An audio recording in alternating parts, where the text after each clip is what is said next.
after the U.S. State Department declared Beijing's maritime claims in the South China Sea and efforts to assert dominance unlawful. The U.S. Navy destroyer USS Ralph Johnson further challenged China with a sail-by operation Tuesday. The Navy released a couple photos on Tuesday of the destroyer sailing near the contested Spratly Islands, and a Navy spokesman confirmed the ship conducted a freedom of navigation operation in the area. Freedom of navigation operation upheld the rights, freedoms, and lawful uses of the sea recognized in international law by challenging the restrictions on innocent passage imposed by China, Vietnam and Taiwan, the Navy said in a statement. Unlawful and sweeping maritime claims in the South China Sea pose a serious threat to the freedom of the seas, the service added. The United States upholds freedom of navigation as a principle, the Navy said later in its statement. As long as some countries continue to claim and assert limits on rights that exceed their authority under international law, the United States will continue to defend the rights and freedoms of the sea guaranteed to all. No member of the international community should be intimidated or coerced into giving up their rights and freedoms. U.S. is aligning its South China Sea policy with a 2016 International Arbitration Tribunal ruling and officially rejecting many of China's claims to the contested waterway, Secretary of State Mike Pompeo said Monday. Beijing's claims to offshore resources across most of the South China Sea are completely unlawful, as is its campaign of bullying to control them, Pompeo said, adding, the PRC's predatory worldview has no place in the 21st century. While China, Vietnam, the Philippines, Taiwan, Malaysia, and Brunei all have overlapping claims to the strategic South China Sea, China is among the most aggressive in enforcing its claims.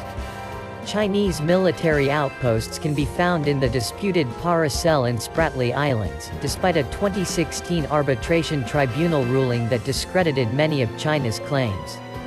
Beijing rejected the ruling by the International Permanent Court of Arbitration, which made the decision at the request of the Philippines after China's seizure of Scarborough Shoal, and has continued to pursue its interests. To China's frustration, the U.S. routinely challenges Beijing's restrictions on innocent passage and excessive claims through regular freedom of navigation operations.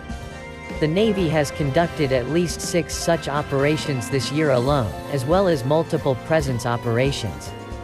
The Air Force also routinely conducts bomber overflights in the region.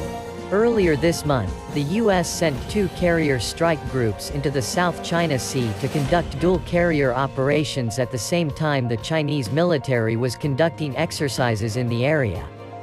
Recent months, the U.S. military has stepped up its activities in the South China Sea in response to what the Pentagon described as increasing opportunistic activity by the PRC to coerce its neighbors and press its unlawful maritime claims in the South China Sea while the region and the world is focused on addressing the COVID-19 pandemic, a global crisis that has triggered an apparent escalation in U.S.-China tensions. David Stilwell, the Assistant Secretary of State for East Asia and the Pacific, strongly criticized China's efforts to enforce its will in the South China Sea as gangster tactics at a Center for Strategic and International Studies event Tuesday. He said the U.S. will not let China claim the South China Sea as its own. Pompeo's statement Monday provided clarity on the U.S. position in the South China Sea, where Stilwell said the U.S. will not remain neutral. The statement clears the way for potentially tougher U.S. responses. China's Ministry of Foreign Affairs called the U.S. statement on the South China Sea irresponsible. It violates and distorts international law, deliberately stokes territorial and maritime disputes, and undermines regional peace and stability, Ministry of Foreign Affairs spokesman Zhao Lijian said Tuesday. He later stated, he strongly deplore and firmly oppose the wrong move by the U.S. and urge it to stop stirring up trouble on the South China Sea issue and stop continuing down the wrong path. Meanwhile, U.S. Secretary of State Mike Pompeo on Monday announced a formal rejection of most of China's maritime claims in the South China Sea, the latest in the escalation between Washington and Beijing. U.S. declares most of China's maritime claims in South China Sea illegal, describing the move as strengthening U.S. policy. The top U.S. diplomat asserted that Beijing's claims to offshore resources across most of the South China Sea are completely unlawful, as is its campaign of bullying to control them. The world will not allow Beijing to treat the South China Sea as its maritime empire. America stands with our Southeast Asian allies and partners in protecting their sovereign rights to offshore resources, consistent with their rights and obligations under international law, Pompeo said in a lengthy statement. Beijing claims almost all of the 1.3 million square mile South China Sea as its sovereign territory, and over the past several years has built up military fortifications on several islands. But specific islands and waters in the South China Sea are claimed by several states and islands that surround it, including the Philippines, Vietnam, Malaysia, Indonesia, Brunei and self-governing Taiwan. Beijing has impeded commercial activity like fishing or mineral exploration by some of those countries as it stakes ownership of territory it claims has belonged to China for hundreds of years.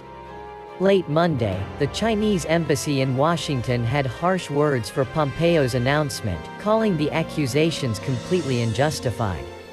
The U.S. distorts the facts and international law, exaggerates the situation in the region and attempts to sow discord between China and other littoral countries, the Chinese embassy said in a statement.